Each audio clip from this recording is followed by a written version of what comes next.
Tarbiyah Sunnah Channel. Lillah, nyunnah, merenah. Yuk belanja di Tarbiyah Sunnah Mart. Dengan belanja di Tarbiyah Sunnah Mart, Anda turut berpartisipasi dalam dakwah yang diselenggarakan YTS.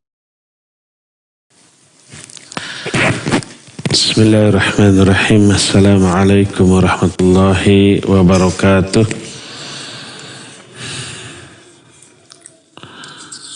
Alhamdulillahilladzi hadana lihadza wa ma kunna linahtadiya laula an hadana Allah.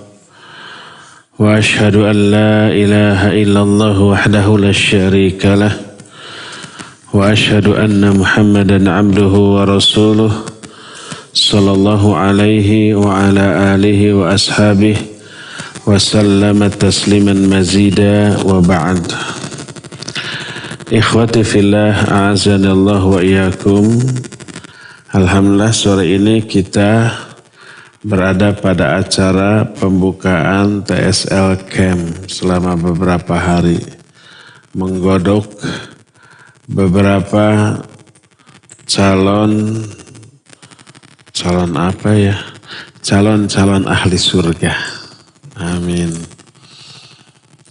Untuk digodok dengan beberapa ilmu syar'i, terutama mengenai tahsin Al-Quranul Karim dan mungkin tahfidz beberapa surah-surah tertentu. Ikhwan sekalian, kita tahu bahwa Ramadan ini tidak bisa dipisahkan dari Al-Quranul Karim. Kenapa? Karena di bulan Ramadan inilah Al-Quran diturunkan. Allah berfirman, Syahrul Ramadan alladzi unzila fihi al-Quran hudal linnas wa bayyinatin minal huda wal furqan. Bulan Ramadan adalah bulan yang di dalamnya diturunkan Al-Quran sebagai petunjuk bagi manusia dan penjelasan tentang petunjuk itu dan Al-Furqan. Faman syahida minkumus syahra falyasum. Maka siapa orang yang melihat, menyaksikan datangnya bulan Ramadan, hendaklah dia saum. Diperintahkannya saum di bulan Ramadan karena di bulan Ramadanlah diturunkan Al-Quranul Karim. Jadi antara Ramadan dengan Quran ini sesuatu yang erat yang tidak dipisahkan. Makanya amalan yang amat sangat utama, yang sangat dianjurkan dilakukan di bulan Ramadan adalah membaca Al-Quran dan mempelajari isinya. Dan di dalam dua hal ini, membaca dan mempelajari, itu terkandung faidah yang amat sangat banyak. Adapun membaca Al-Quran yang disebut dengan tilawah lafziyah. Tilawah lafziyah itu membaca lafaz Al-Quran. Membaca hurufnya, kalimat-kalimatnya, dilafalkan oleh kita. Maka di dalamnya terkandung banyak sekali keutamaan. Bersabda Rasul sallallahu alaihi wa alihi wasallam, al-mahiru bil Qur'an ma'as safaratil kiramil bararah walladhi yaqra'ul Qur'an wa yatata'ta'u fihi wa huwa 'alai syaq lahu ajran. Orang yang mahir dalam membaca Al-Quran, mereka akan bersama-sama dengan as-safarah al-kiram al-bararah. As-safarah di sini maknanya adalah para malaikat. Disebut as-safarah, safarah itu artinya duta. Duta itu apa ya? Perantara antara Allah dengan manusia. Nah, duta besar itu bahasa Arabnya apa? Safir. Safarah itu kedutaan. Safarah itu perwakilan, perantara antara Allah dengan manusia. Karena malaikatlah yang menyampaikan Al-Quran itu kepada manusia atas perintah Allah, Al-Kiram Al-Bararah. Para malaikat yang mulia dan amat sangat baik. Orang yang mahir tentang Al-Quran akan disatu golongankan dengan mereka. Makanya berupayalah untuk belajar membaca Al-Quran secara benar. Tajwidnya, makhrajnya, dan bila perlu dan harus diperlukan, menghafalkannya. Bagaimana kiat menghafalkan Al-Quran? Tanya ke ahlinya. Kemarin kan ada yang nanya, Ustaz bagaimana cara yang terbaik menghafal Al-Quran? Nanti itu bagian hafid. Saya sudah anjurkan berkali-kali kepada lajnah dakwah untuk mengadakan tabligh akbar bagi kiat mudah menghafal Al-Quran. Sudah tahun-tahun yang lalu, tapi hari-hari. Kota-kota lain sudah ya, tapi lajnah dakwahnya di sini cuek. Sudah berkali-kali diperintah, nih nomor teleponnya, nih orangnya. Nggak bicara juga ya. Sugan ada dikitukan mah isin terus langsung ngontak gitu. Mengpeng aya jalmina di dia. Jadi orang yang mahir dalam baca Al-Quran akan disatu golongankan dengan para malaikat yang mulia dan baik. Dan orang yang baca Al-Quran dan dia terbata-bata dalam membacanya, masih dalam proses belajar, wa huwa alaihi syaqqa, dan dia merasa berat, arap-ap eueup gitu ya, terbata-bata gitu ya, merasa berat. Setiap kata salah, tapi leukeun nikreuh tur ngeureuy. Peribahasa mengatakan man jadda wajada, artinya asal keyeng tangtu pareng. Itu enggak ada bahasa Indonesianya. Man jadda wajada artinya siapa yang berusaha sungguh-sungguh dia akan berhasil, ya. Jadi walladzi yaqra'ul Qur'an wa yata'ta'u fihi, orang baca Al-Qur'an dan terbata-bata ketika belajarnya, wa huwa 'alaihi syaqqa, dia merasakan keberatan, maka falahu ajran, dia dapat 2 pahala. Nah, kalau sudah lancar baca Al-Quran tapi tajwid makhrajnya salah, itu lebih susah untuk diperbaiki loh. Tanamkan tajwid makhraj itu ketika sejak belajar, sejak masih terbata-bata, ya. Lebih baik terbata-bata ketika belajar, tapi bekasnya itu nempel kuat. Nanti setelah lancar nggak ada kesalahan lagi. Betapa banyaknya orang yang ngajinya lagunya bagus, tajwid dan makhrajnya amuradul, ya. Ketika dipajukan jadi imam, ini lagunya bagus nih, jadikan imam. Tajwid makhrajnya ditata rajong gitu. Dia lebih mengejar lagu. Dan ketika dikoreksi susah diperbaiki karena sudah terbiasa di atas kesalahan. Maka teruslah belajar secara intensif. Nabi SAW mengumpamakan orang mukmin dengan kepandaian mereka dalam baca Al-Quran diumpamakan seperti beberapa jenis buah-buahan. Berkata Rasul SAW, "Mathalul mu'minil ladzi yaqra'ul Qur'an, mathalul utrujah, rihuha thayyib wa ta'muha thayyib. Wa mathalul mu'minil ladzi la yaqra'ul Qur'an kamathilit tamrah la riha laha wa ta'muha hulwun."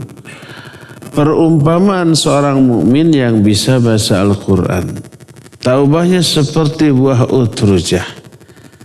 Jangan tanya ya, saya jawab sekarang kalau ada pertanyaan, kayak gimana buah utrujah? Nggak tahu.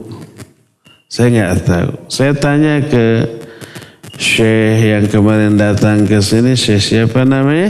Syekh Malik bin Hussein Sya'ban. Saya tanya, Syekh, buah utrujah itu yang gimana? Ya susah nerangkannya, ada. Memang wangi dan manis. Rasanya enak dan aromanya amat sangat wangi. Di Indonesia susah. Saya pernah cerita ke Syekh, mungkin seperti durian. Simontong, karena saya suka sekali durian. Aromanya wangi ya bagi yang suka, bagi yang tidak suka mah olabah, ingin muntah. Rasanya juga nyelekit sampai ke hati gitu ya. Nah seperti katakanlah seperti buah durian gitu ajanya. Utrujah bukan durian. Tapi terus terang saya sendiri belum pernah lihat dan belum pernah mencoba. Nanti insya Allah cari. Di Saudi nggak ada utrujah. Saya tanya kepada beberapa pedagang, mana buah utrujah? Nggak ada. Konon katanya di Urdun ada. Nanti kalau saya ke Urdun saya cari deh. Lalu saya foto, saya share ke antum. Saya coba, saya terangkan rasanya ke antum. Buah utrujah itu wangi dan enak. Seperti simontong tadi, ya wangi, ya enak, nyelekitnya sampai ke hati. Kalau makan dari sahur ketika buka tuh masih terasa manisnya. Dan perumpamaan orang mukmin yang tidak bisa baca Al-Quran tak ubahnya seperti kurma. Tidak ada aroma tapi rasanya manis. Ya, di ambean kurma bau apa? Bau korma memang, tapi nggak begitu menggiurkan gitu ya. Nah buahnya manis lumayan, tapi lebih utama buah utrujah. Karena itulah maka Rasul SAW mengiming-imingi kita untuk belajar membaca Al-Quran dan mengajarkannya. Dan itu oleh Nabi SAW dikatakan sebagai sebaik-baik manusia. Beliau bersabda, khairukum man ta'allama al-Quran wa 'allamahu. Sebaik-baik kalian adalah orang yang belajar Al-Quran dan yang mengajarkannya. Dalam hadis lain beliau bersabda, iqra'ul Quran fa innahu ya'ti yaumal qiyamah syafi'an li ashabihi. Bacalah oleh kalian Al-Quran.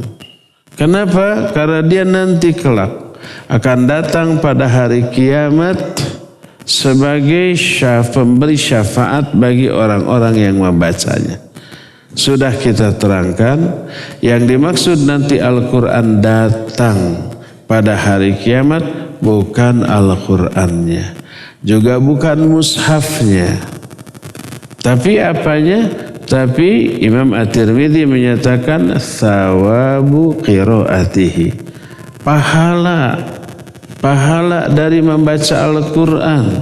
Karena Ibnu Abbas menyatakan kullu thawabi a'mali ibni Adam mujassimatun yaumil qiyamah.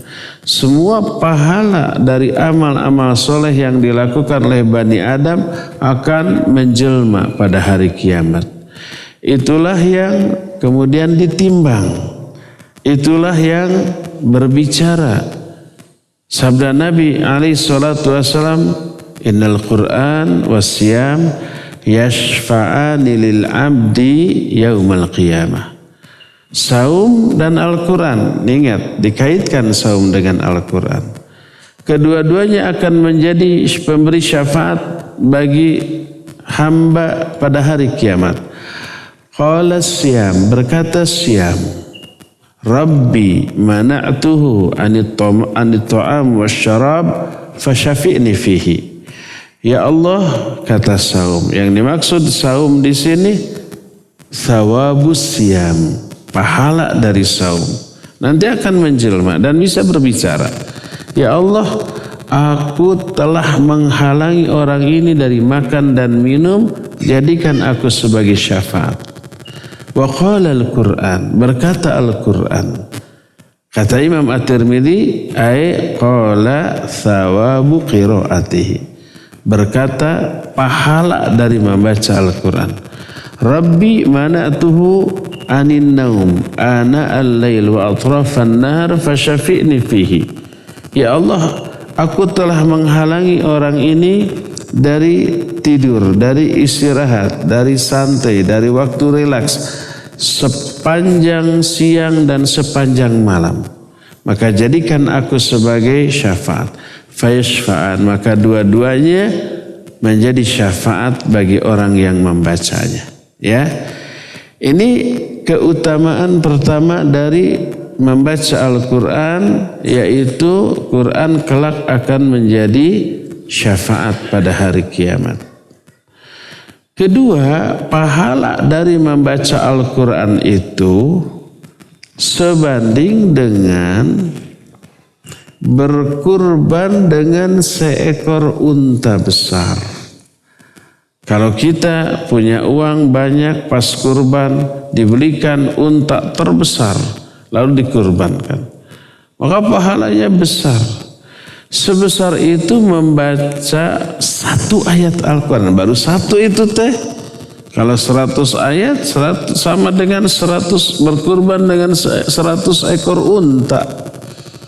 Sebagaimana diterangkan dalam beberapa hadis. Di antaranya berkata Rasul sallallahu alaihi wasallam dalam hadis yang diterima dari Uqbah bin Amir radhiyallahu an. Kata Nabi alaihi salatu wasallam, afala yagdu ahadukum ilal masjid fayata'allamu aw fayaqra'u ayatain min kitabillahi azza wa jalla khairul lahu an-naqatain wa thalath khairul lahu min thalath wa arba khairul lahu min arba wa min a'dadihinna minal ibil. Kata Nabi SAW, kenapa kalian tidak datang ke masjid lalu belajar membaca Al-Quran atau membaca 2 ayat dari kitab Allah Azza wa Jalla? Maka membaca 2 ayat dari kitab Allah Azza wa Jalla lebih baik daripada 2 ekor unta. Makna lebih baik, aktsaruha ajra, lebih banyak pahalanya dibanding berkurban dengan 2 ekor unta. Atau 3 ayat lebih baik daripada berkurban dengan 3 ekor unta. Atau 4 ayat lebih baik daripada berkurban dengan 4 ekor unta. Dan lebih banyak jumlah ayat, lebih banyak pahala yang sebanding dengan jumlah ekor unta. Berdasarkan hal itulah, maka pahalanya itu amat sangat besar. Hanya membaca 1 ayat saja. Selain itu, ketika membacanya, malaikat datang ikut mendengarkan.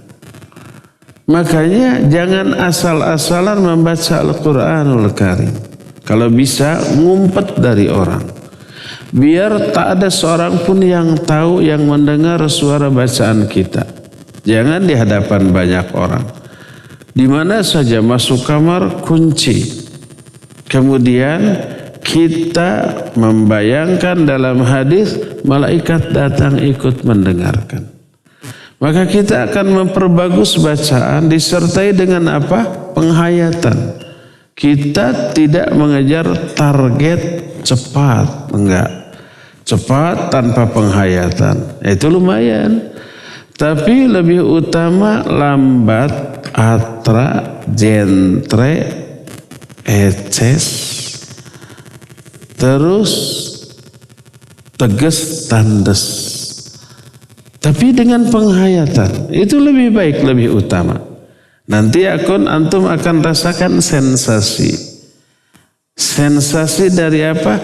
Dari membaca secara perlahan disertai penghayatan.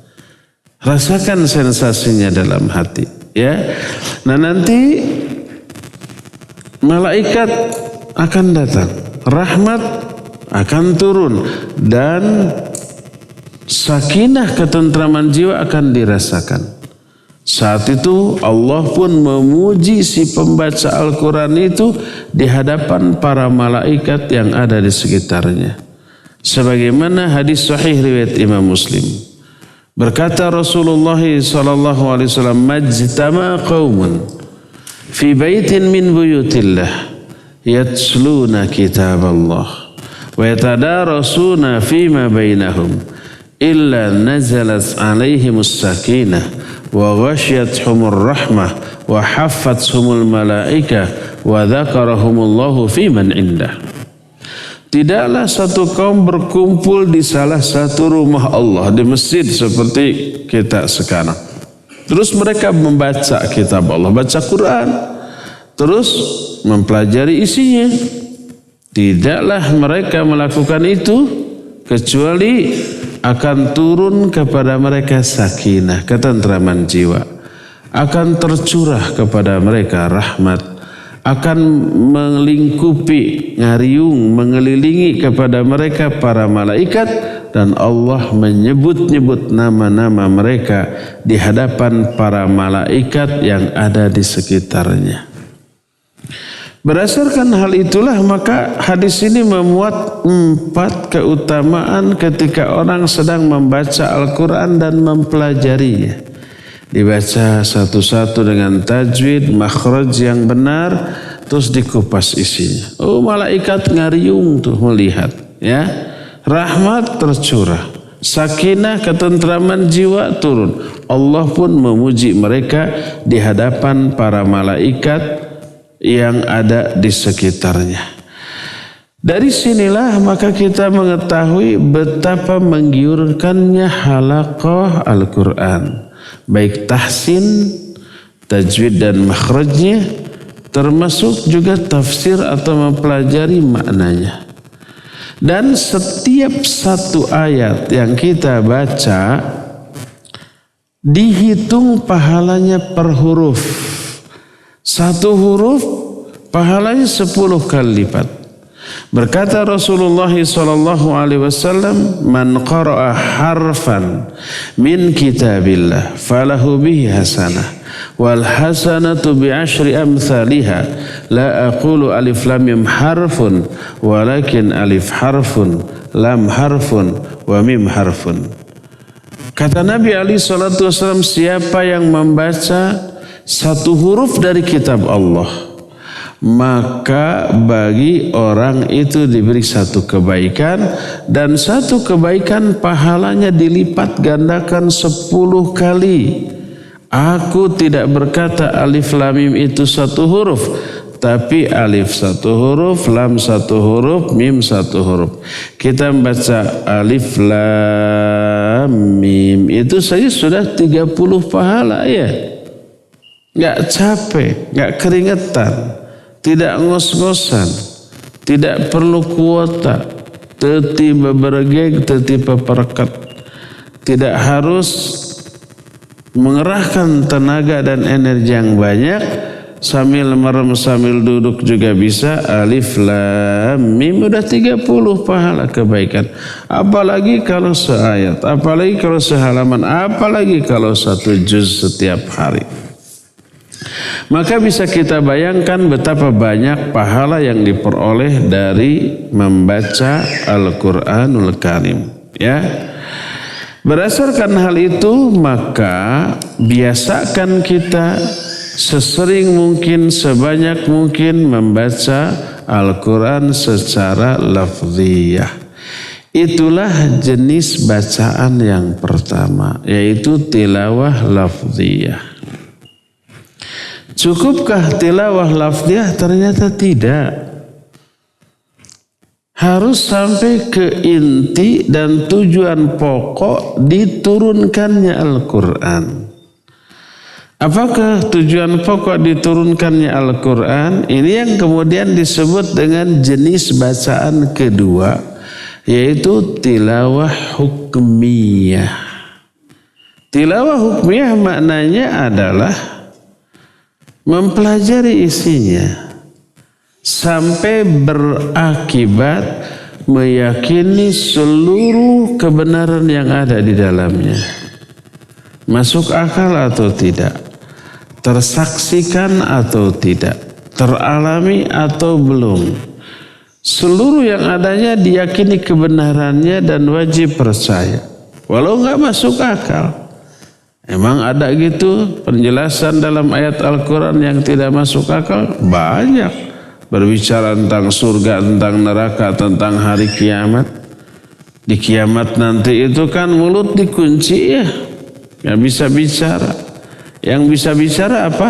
Tangan, kaki, tulang, daging. Masuk akal apa tidak? Tidak masuk akal. Akal nggak bisa menjangkau karena kelemahan, keterbatasan kemampuan akal kita. Orang kafir nanti berjalan berdiri dengan wajahnya. Masuk akal enggak? Enggak masuk akal. Sehebat apapun ahli akrobat di dunia enggak ada yang jalan dengan wajah. Paling banter dengan tangan, dengan apa yang kayu tinggi jalan tuh. Engang apa? Engang maketang lebah. Egrang. Saya nggak bisa jalan pakai egrang. Belum mencoba, bukan nggak bisa, belum pernah. Sekian bisa lah diajar lamanya. Paling banter dengan tangan ada. Saya nggak bisa berjalan dengan tangan. Itu harus kuat tangan, harus kuat otot pinggang, otot perut gitu ya.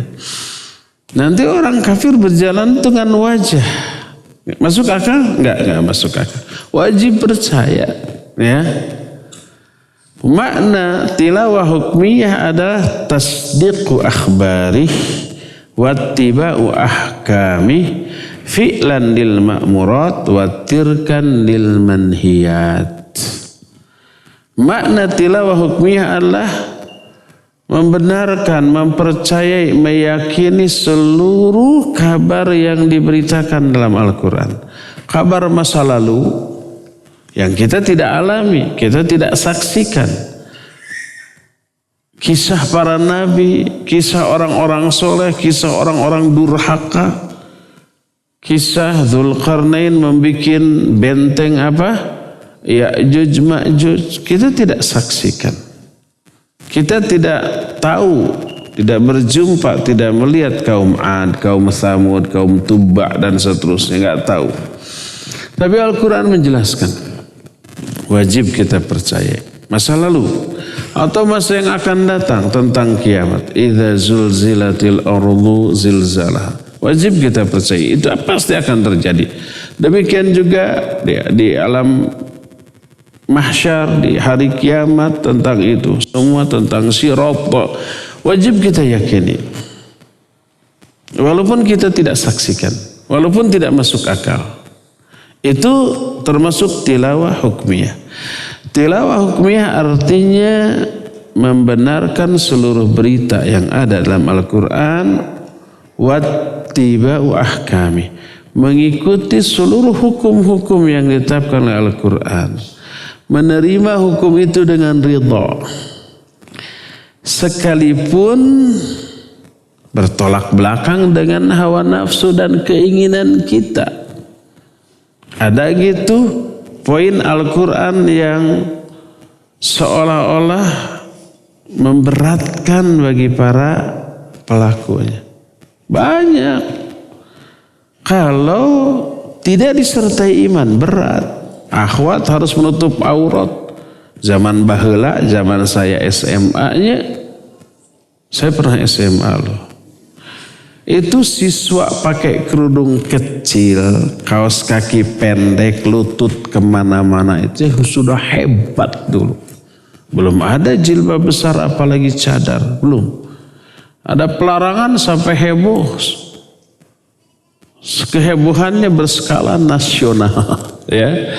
Saat itu padahal kaos kaki kadang dibuka, lutut kemana-mana, tapi hanya kerudung kecil, sudah heboh. Saat itu tantangannya berat luar biasa ya. Awal mula kemunculan kerudung disebut ekstremis, radikalis, disebut fundamentalis, disebut nugarilis, oke.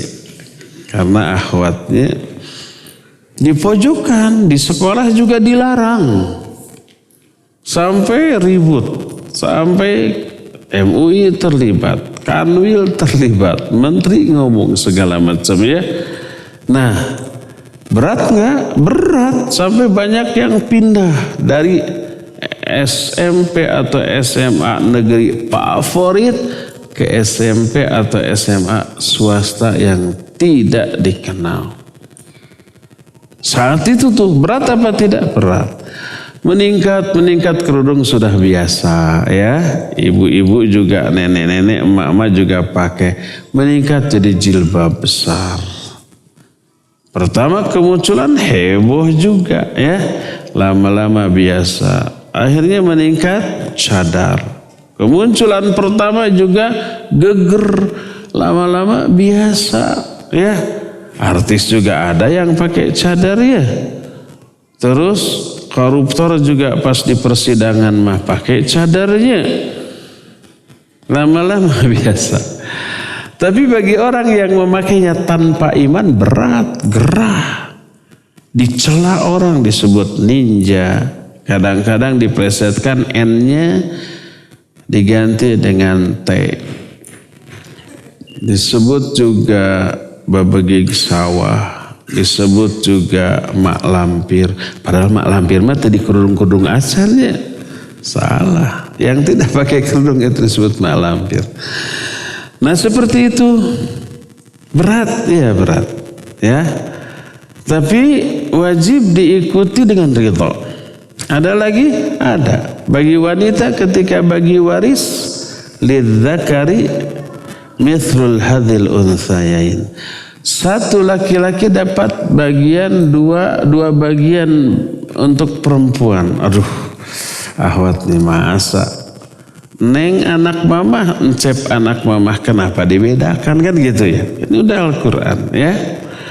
Terus fankihu ma thaba lakum minan nisa masna wa thulatha wa ruba ya. Ada yang berat dengan ayat ini, ada yang berat ya. Berupaya mencegah laki-laki mengamalkan ayat ini dengan berbagai macam alasan dan seterusnya. Pokoknya tilawah hukmiyah mencakup ridho melaksanakan hukumnya. Fi'lan lil ma'murat wa tirkan lil manhiyat. Melaksanakan seluruh perintah dan menjauhi semua larangannya.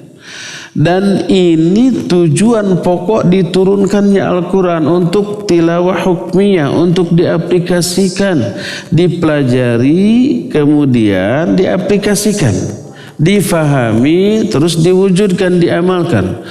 Allah berfirman, kitabun anzalnahu ilaika mubarakun liyadabbaru ayatihi waliyatadzakara ulul albab.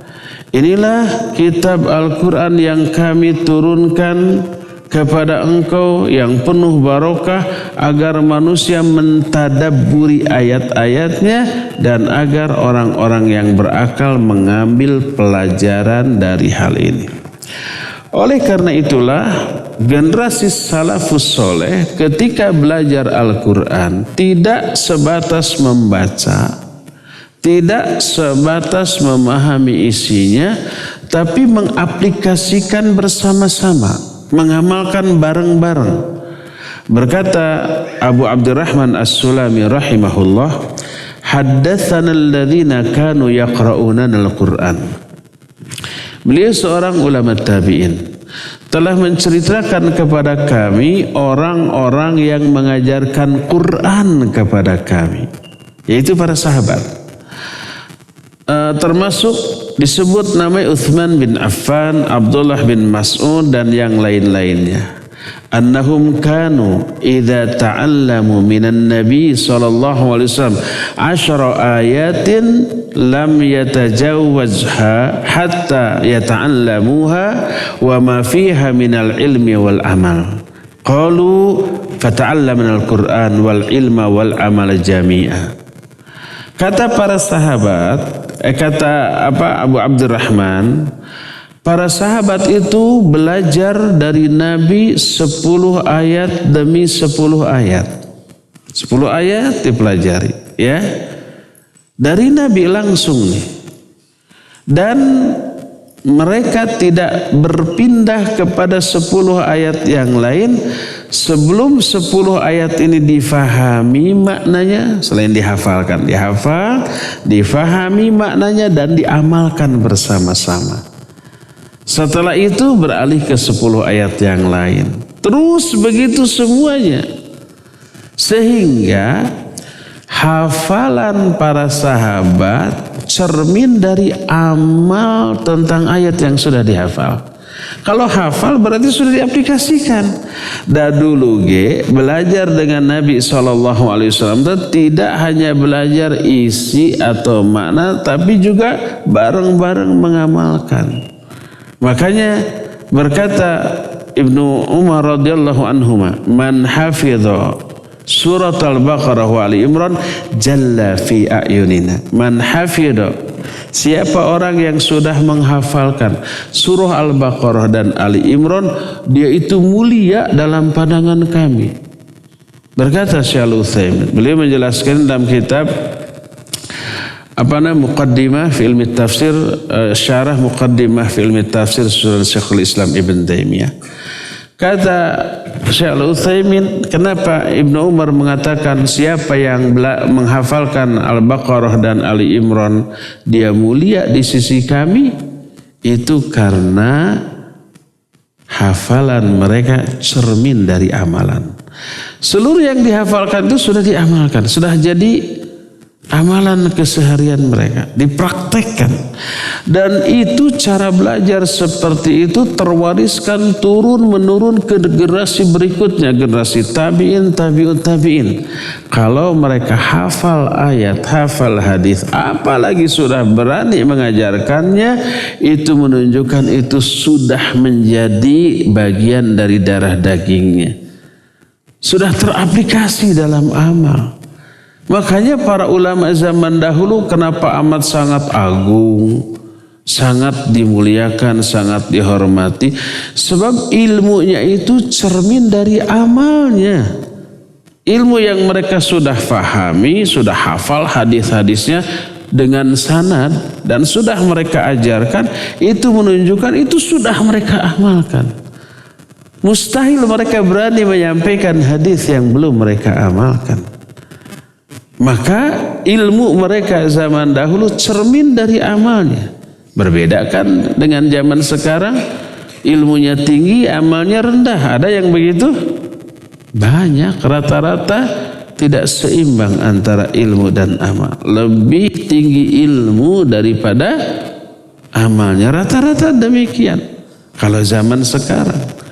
Berbeda dengan ulama-ulama zaman baheula, ya. Oleh karena itulah kebayang hebatnya para sahabat. Al-Quran tidak sekedar di kepala, tidak sekedar di hati, tapi sudah teraplikasi di dalam amalan. Ini yang menjadi penentu bahagia atau menderitanya orang dunia dan akhirat. Sikap seorang muslim kepada Al-Quran. Apa hanya cuek, ada yang cuek, baca pun gak bisa, atau bisa tapi gak pernah baca atau amat sangat jarang. Apalagi maknanya, apalagi menghafalkannya. Mereka gak melakukan itu. Maka mereka binasa, berpaling dari Al-Quran. Ya, adapun yang bahagia adalah orang yang memiliki perhatian, kepedulian yang besar kepada Quran. Baik dalam bentuk membaca, menghafal, mempelajari dan mengamalkannya. Allah berfirman dalam Al-Quran, fa imma ya'tiyannakum minni hudan famanittaba'a hudaya fala yadhillu wa la yashqa. Kata Allah, apabila datang kepada kalian petunjuk dari aku. Petunjuk itu apa? Al-Quran. Maka siapa orang yang mengikuti petunjuk itu fala yadhillu wa la yashqa. Di dunia dia tidak akan sesat. Wa la yashqa, di akhirat dia tidak akan binasa. Di dunia siapa yang mengikuti Al-Quran tidak sesat karena dia berada di atas siratal mustaqim.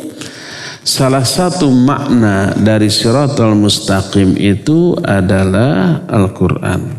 Sebab Nabi SAW bersabda, inna hadzal Qur'an huwa hablullahil matin wa dzikrullahil hakim wa siratuhul mustaqim. Sesungguhnya Al-Quran ini tali Allah yang sangat kuat, peringatan Allah yang sangat bijaksana, dan jalan Allah yang maha lurus, yang sangat siratal mustaqim.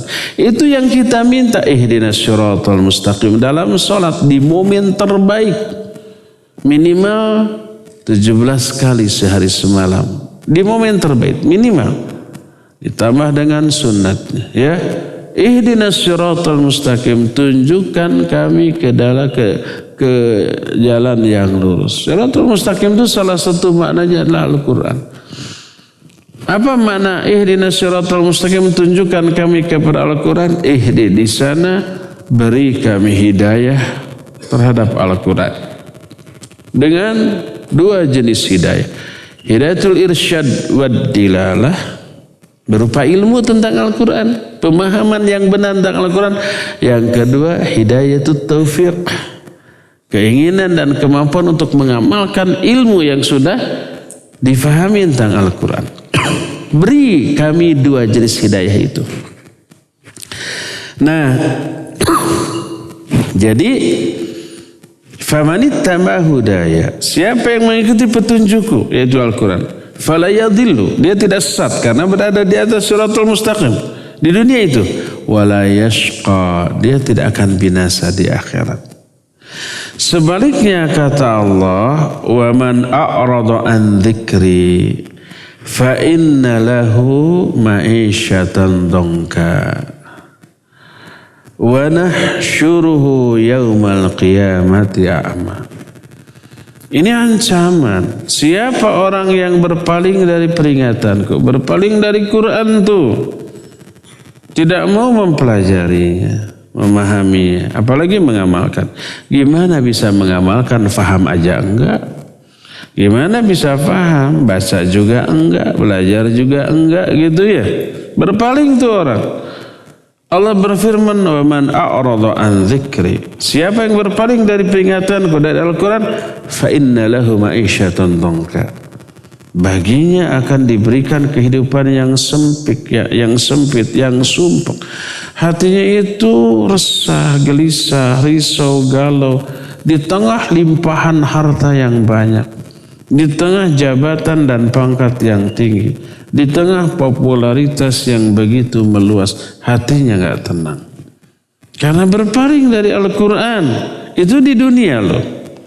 Wa nahsyuruhum yaumal qiyamati a'ma, dan orang itu akan kami kumpulkan pada hari kiamat dalam keadaan buta.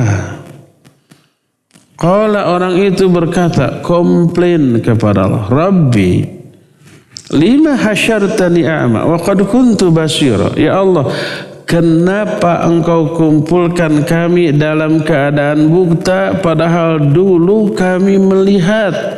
Waktu di dunia melek, melihat. Tapi kenapa di akhirat dikumpulkan dalam keadaan buta? Al jazaa'u min jinsil amal, balasan disesuaikan dengan jenis perbuatan.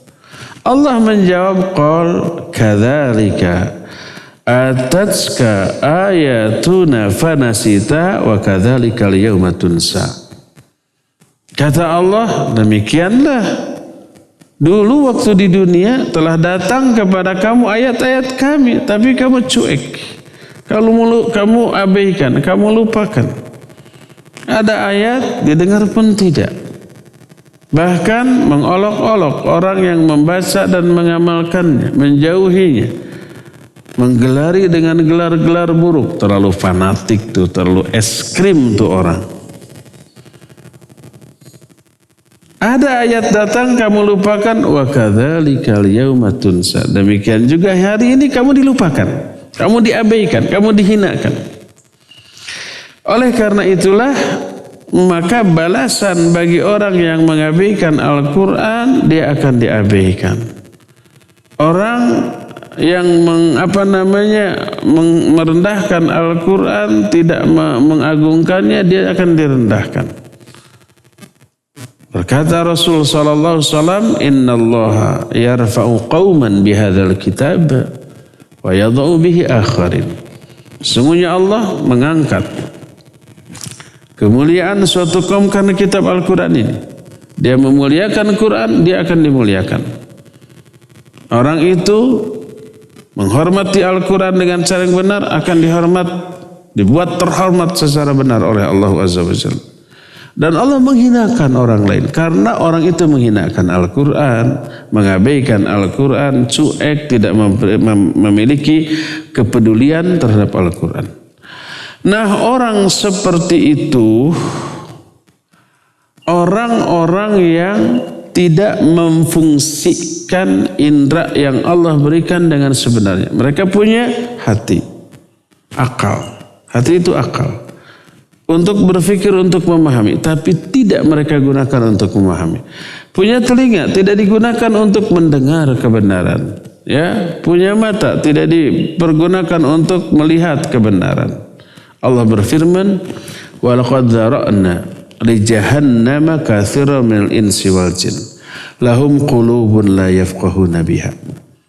Sungguh kami akan penuhi Jahannam itu dengan kebanyakan jin dan manusia.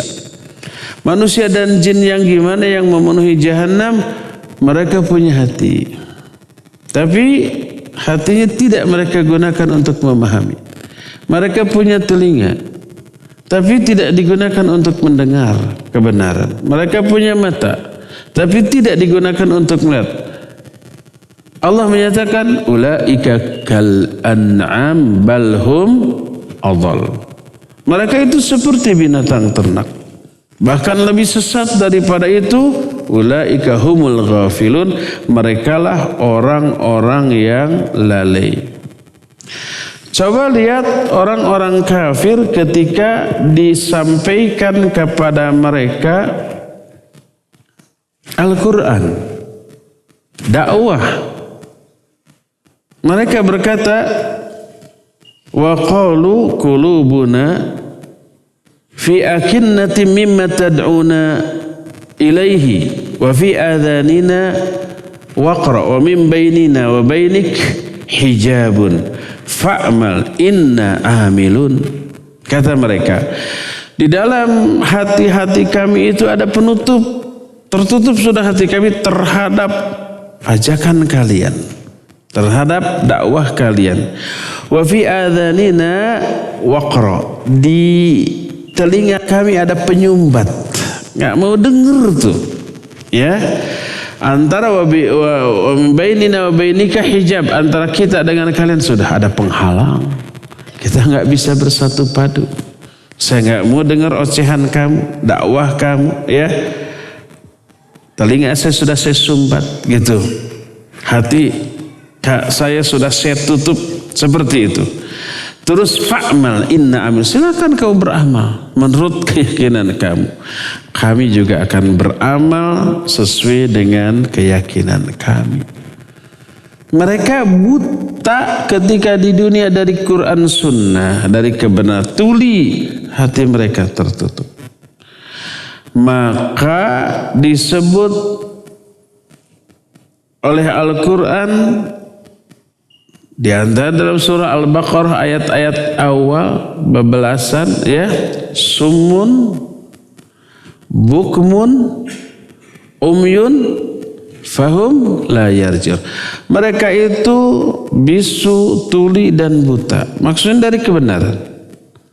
Fahum la yarjur, dan mereka tidak kembali ke jalan yang benar. Itu di dunia bersikap buta, tuli, bisu dari Quran Sunnah, dari Islam, dari kebenaran. Apa balasannya? Balasannya nanti di akhirat mereka dibangkitkan dalam keadaan buta, tuli dan bisu. Sebagaimana sikap mereka buta, tuli dan bisu terhadap ajaran Allah.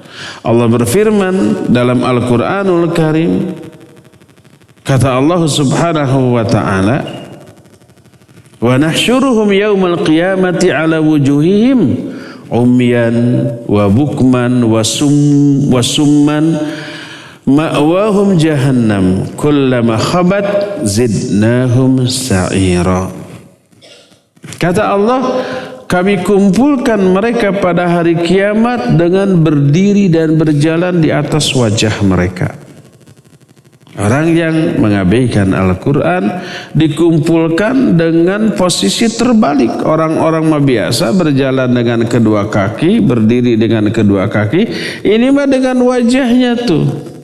Wa nahsyuruhum yaumal qiyamati ala wujuhihim. Sudah begitu mereka dalam keadaan umyan, bukman, summan, buta, tuli dan bisu. Nggak mendengar, nggak melihat, dan tidak bisa berbicara, gitu. Terus berjalannya ngesotnya dengan wajah. Kebayang ya menderitanya ya waliyadzubillah.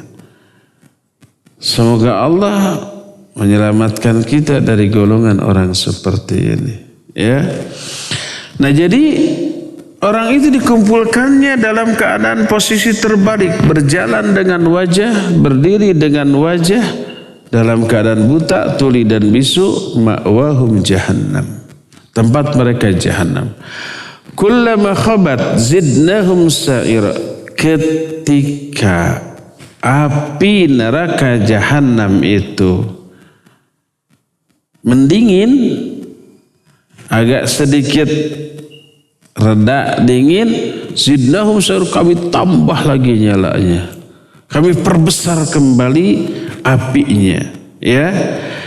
Nah, itu kondisi orang di akhirat karena mengabaikan Al-Quran. Berkata para mufassirin, jazahumullahu fil akhirah bimithli ma kanu alaihi fid dunya wa adha'uhum kama adha'u syari'atahu. Allah membalas mereka di akhirat seperti sikap mereka di dunia.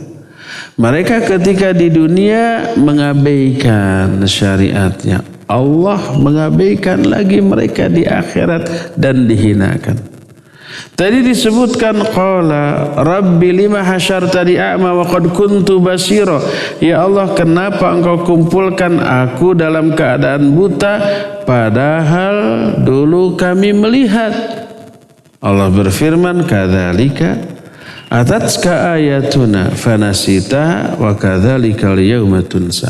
Begitulah dulu datang ayat-ayat kami kepada kamu, tapi kamu melupakannya, mengabaikannya, merendahkannya, menghinakannya. Sekarang kamu dihinakan, kamu diabaikan, kamu dilupakan. Jazaa'u wifaqa, balasan yang setimpal. Man jaa bil hasanah falahu khairum minha wa man jaa bis sayyi'ah fala yujzal ladzina amilus sayyi'ah illa ma kanu ya'malun. Siapa orang yang datang dengan membawa kebaikan, maka bagi dia akan peroleh balasan yang lebih baik daripada kebaikan yang dilakukannya. Dan siapa yang datang dengan membawa kesalahan, maka orang-orang yang bersalah itu tidak akan dibalas kecuali dengan apa yang sesuai dengan apa yang mereka amalkan. Itu di akhirat. Jauh sebelum akhirat, di alam kubur, tadi kan di dunia, orang yang berpaling dari Al-Quran itu dadanya sempit, sumpek, resah, gelisah, risau, galau, tidak pernah mengalami ketenangan dan ketentraman dalam hidup. Itu hatinya di dunia. Setelah mati di alam kubur, luar biasa, mengerikan azabnya ini ya. Ini muslim loh. Karena selain muslim tidak akan peduli kepada membaca, mempelajari dan mengamalkan Al-Quran. Ini ada suatu hadis yang mengerikan tentang azab kubur bagi muslim yang mengabaikan Al-Quran. Hadis ini sahih dalam riwayat Bukhari dari Samurah bin Jundub radhiyallahu an. Nabi SAW bersabda. Kata Jundub, Samurah bin Jundub, Nabi SAW bila seusai sholat subuh, beliau suka menghadap ke jamaah lalu suka bertanya, Man ra'a minkumul lailata ru'ya. Siapa di antara kalian yang tadi malam bermimpi? Fa in ra'a ahadukum qassaha. Kalau ada yang mimpi coba ceritakan. Selalu begitu. Dari sinilah sebagian ulama menyatakan sunnah ba'da salat subuh ada kajian. Kultum bahasa kitanya. Kultum, kuliah terserah antum. Nabi SAW suka begitu. Suatu hari beliau bertanya, hal ra'a ahadu minkum ru'ya? Ada enggak salah seorang di antara kalian yang tadi malam bermimpi? Dijawab la, tidak ada. Bablas ya. Orang mukmin yang yakin iman itu tidurnya pulas. Gampang tidur, gampang bangun. Karena hati tenang, pikiran cerah. Sebelum tidurnya mengamalkan sunnah Nabi SAW, berdoa, membaca ayat-ayat dan doa tertentu, langsung. Jadi bablas pulas dan memberikan efek yang luar biasa bagus. Seluruh tubuhnya istirahat total. Recovery-nya bagus. Pas bangun tuh seger tuh. Tidak ada mimpi apa-apa. Kata Nabi SAW, lakini ra'aitul lailata rajulaini atayan. Adapun aku tadi malam mimpi, kata Nabi SAW. Datang dua orang kepadaku, dua laki-laki. Yang kemudian diketahui di akhir hadis dua laki-laki ini malaikat Jibril dan Mikail. Dan mimpi Nabi SAW wahyu berisi informasi penting, termasuk informasi gaib. Nah, ada beberapa kejadian Nabi SAW disuruh untuk naik ke Bukit Terjal. Tidak bisa, susah. Kami akan mudah. Ada melihat beberapa kejadian. Kita tidak akan bahas semuanya, terlalu panjang. Membahas satu hadis ini butuh satu tabligh akbar. Satu kali kajian. Nah, tapi ada satu kejadian. Fantalaqa, berberangkatlah mereka. Hatta ataina ala rajulin muttaji'in. Wa idha akhar qaimun alaihi bisakhratin. Wa idha huwa yahwi bisakhrah li ra'sihi. Datanglah kami ke suatu tempat. Di tempat itu ada seorang laki-laki yang berbaring. Di sampingnya ada lelaki lain yang berdiri sambil memegang batu besar. Wa idza huwa yahwi bisakhrah li ra'sihi. Tiba-tiba itu batu besar gejret ditimpakan kepada kepala orang yang berbaring tersebut. Itu kira-kira pejet apa gepeng? Pejet dan gepeng. Kayak ayam penyet, kayak ayam geprek. Polokna bujrat bajret merenya, darah muncrat. Polo itu artinya apa? Otaknya, ya. Terus fayatadahdahul hajar hahuna, menggelindinglah batu itu ke arah yang agak jauh. Fayattabi'ul hajar, lalu diikutilah batu itu oleh orang tadi, diambil lagi. Fayakhudhu, terus kembali ke orang tadi. Dan ketika kembali si kepalanya sudah utuh lagi. Ini wahyu. Masuk akal? Tidak masuk akal. Tapi wajib percaya. Kayak film kartun gitu, gejret, gepeng, bisa hidup lagi gitu ya. Ini real nyata nanti kejadian di alam kubur. Kemudian ditimpakan lagi ke kepala tadi. Pejet lagi, menggelinding lagi itu batu. Diambil lagi, kembali sudah utuh lagi, gejret lagi. Ketika gejretnya kebayang sakitnya, kebayang berteriaknya itu orang. Utuh lagi, timpa lagi, utuh lagi, timpa lagi, utuh lagi, timpa lagi, dan seterusnya. Nabi SAW sampai ngeri, subhanallah, maha suci Allah. Apa ini? Udah pergi saja. Sampai akhir dari hadis itu. Lalu setelah akhir hadis itu, diceritakanlah kejadian-kejadian yang tadi dilihat oleh Nabi SAW. Salah satunya peristiwa itu. Berkata Jibril, Amar rajulul ladzi ataita alaihi. Adapun orang yang kamu datangi dalam keadaan berbaring lalu ditimpa bil hajar, ditimpa dengan batu tadi, fahuwa rajulu ya'khudul Qur'an fayarfudhuh wa yanamu anis salatil maktubah. Adapun orang yang kamu lihat kepalanya ditimpa dengan batu, ini seorang laki-laki yang ya'khudul Qur'an. Dia sudah memahami Al-Quran, dia bisa baca Al-Quran. Fayarfudhuhu, tapi dia tidak mengamalkannya. Dia tidak memberikan perhatian kepadanya. Dia tidak peduli. Dia tidak memprioritaskan terhadap Al-Quran itu. Wa yanamu anis salatil maktubah, dan dia tidur dari salat fardu.